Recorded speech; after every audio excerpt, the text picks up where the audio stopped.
मोदी जी, मैं domestic politics पे वापस आती हूँ। एक सवाल है इलेक्टोरल बॉन्ड्स के बारे में। राहुल गांधी जो हैं वो हर भाषण में कहते हैं और विपक्ष के नेता भी कहते हैं कि इसमें धांधली हुई है।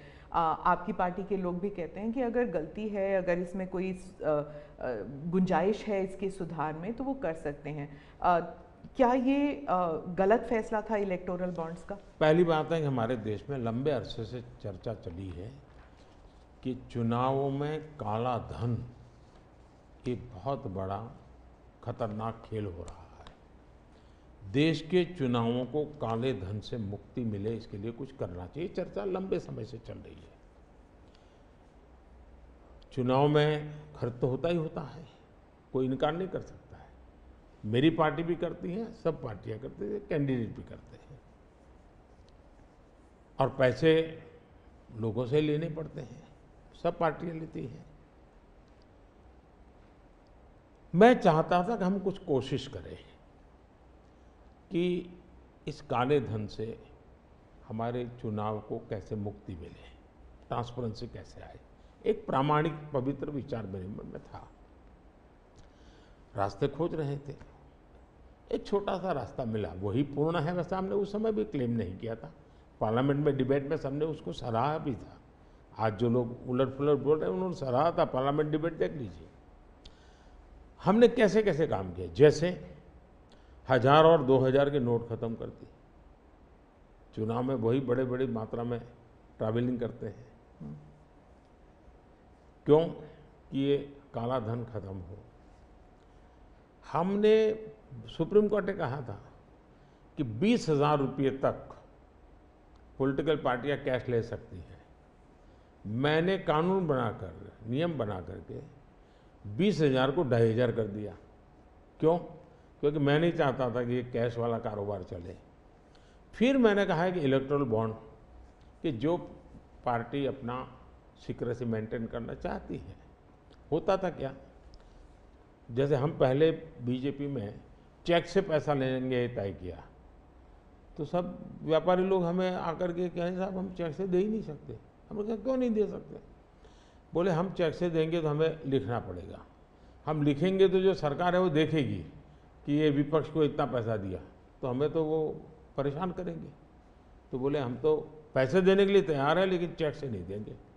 तो मुझे याद है हमारे 90 के दशक में जो चुनाव में हमको बड़ी दिक्कत आई थी, पैसे नहीं थे हमारे पास, और हम नियम लगा के बैठे थे कि हम चेक से लेंगे। देने वाले देने को तैयार थे, चेक से देने की उनकी हिम्मत नहीं थी। तो ये सारी चीज़ों का मुझे पता था। तो मैंने कहा भाई, तो हमने कहा भाई ऐसा है, अब देखिए इलेक्टोरल बॉन्ड न होते तो किस व्यवस्था में ताकत है वो ढूंढ के निकालते कि पैसा कहाँ से आया और कहाँ गया। ये तो इलेक्टोरल बॉन्ड की सक्सेस स्टोरी है कि इलेक्टोरल बॉन्ड थे तो आपको ट्रेल मिल रहा है मनी का, कि किस कंपनी ने दिया, कैसे दिया, कहाँ दिया। अब उसमें अच्छा हुआ बुरा हुआ वो विवाद का विषय हो सकता है, इसकी चर्चा हो। मुझे जो चिंता है वो, मैं ये कभी नहीं कहता हूँ निर्णय में कोई कमी नहीं होती है। निर्णय तो चर्चा कर सीखते हैं, सुधारते हैं, इसमें भी सुधार के लिए बहुत संभावना है।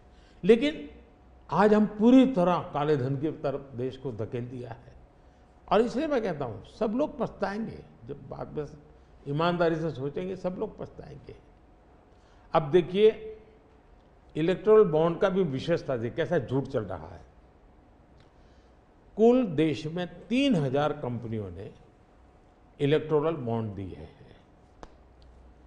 उसमें 3000 में 26 कंपनियां ऐसी हैं जिन पर कार्रवाई हुई है। ये कहते हैं ना ईडी वीडी टिकना फला, 3000 डोनर है, उसमें सिर्फ 26, और उनमें से 16 कंपनियां ऐसी थी छापा जब लगा उस समय बॉन्ड खरीदा। कोई जोड़ सकता है इसको, अगर बॉन्ड खरीदा, लोग ये जोड़ रहे हैं, उसकी विशेषता ये है कि ये जो 16 कंपनियों ने बॉन्ड खरीदा उसमें से 37 पैसा अमाउंट बीजेपी को डोनेशन में मिली।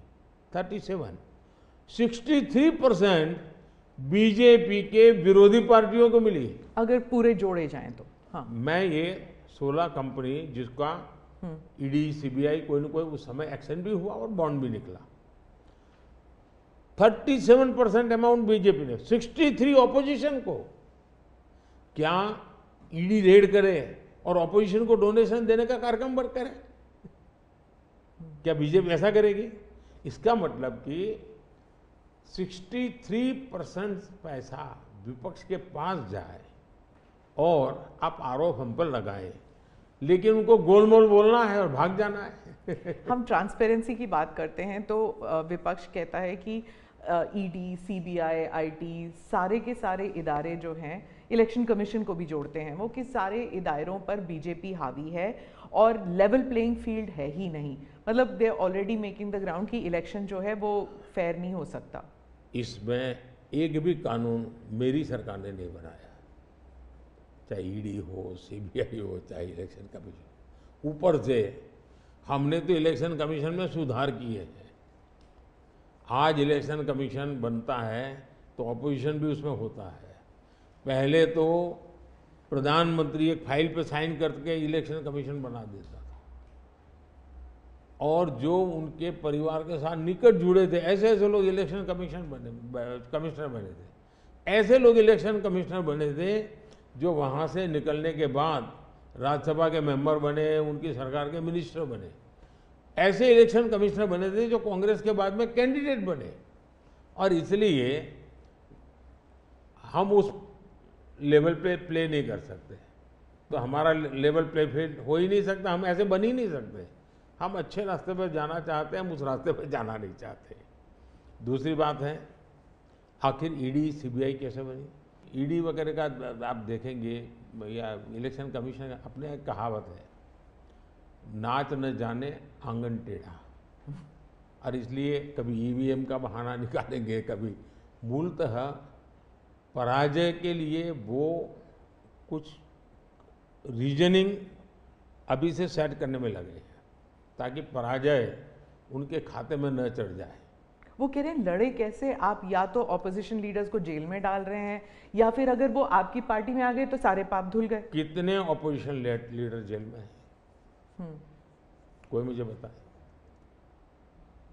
और क्या यही ऑपोजिशन लीडर उनके सरकार चलाते थे? या जेल का डर है? हाँ? डर तो पाप का होता है जी, ईमानदार को क्या डर होता है? मेरे यहाँ भी तो उन्होंने मेरे होम मिनिस्टर सबको जेल में डाल दिया था। दूसरा, ईडी की बात करते हैं। आप गुजरात के बारे में कह रहे हैं जब आप मुख्यमंत्री? हाँ, मैं मुख्यमंत्री था। अच्छा, जो ईडी की बात करते हैं, ईडी ने जितने केसेस किए ना, उसमें से सिर्फ, देश को समझना, सिर्फ 3% ही पॉलिटिकल लोग इन्वॉल्व है जिन पर एक केस हुए हैं। 97% जिनका राजनीति से कोई लेना देना नहीं, ऐसे लोगों है को हुआ है जो कोई ड्रग माफिया है, कुछ अफसर हैं जो करप्शन करते हैं, कुछ अफसर हैं जो बेनामी संपत्ति बना के बैठे हुए हैं। 97% केस उन पर हुए हैं, जेलों में वो लोग गए हैं। अच्छा, मजा देखिए, ईडी एक स्वतंत्र संस्था को काम कर देना चाहिए, नहीं करने देना चाहिए? बनाई क्यों भाई? 2014 से पहले ये संपत्ति अटैच करने का ईडी को अधिकार है। 2014 से पहले उन्होंने सिर्फ 5,000 करोड़ रुपए की संपत्ति अटैच की।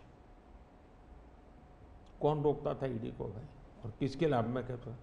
मेरे कालखंड में गलत काम करने वालों की 1 लाख करोड़ रुपए की संपत्ति अटैच हुई है। क्या ये देश की जनता का पैसा नहीं है? दूसरा आंकड़ा तो आप और हैरान हो जाओगे।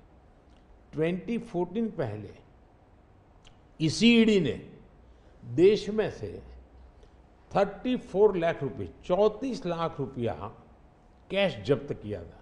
मतलब कि स्कूल बैग में आ जाए इतना पैसा, स्कूल बैग में आ जाए।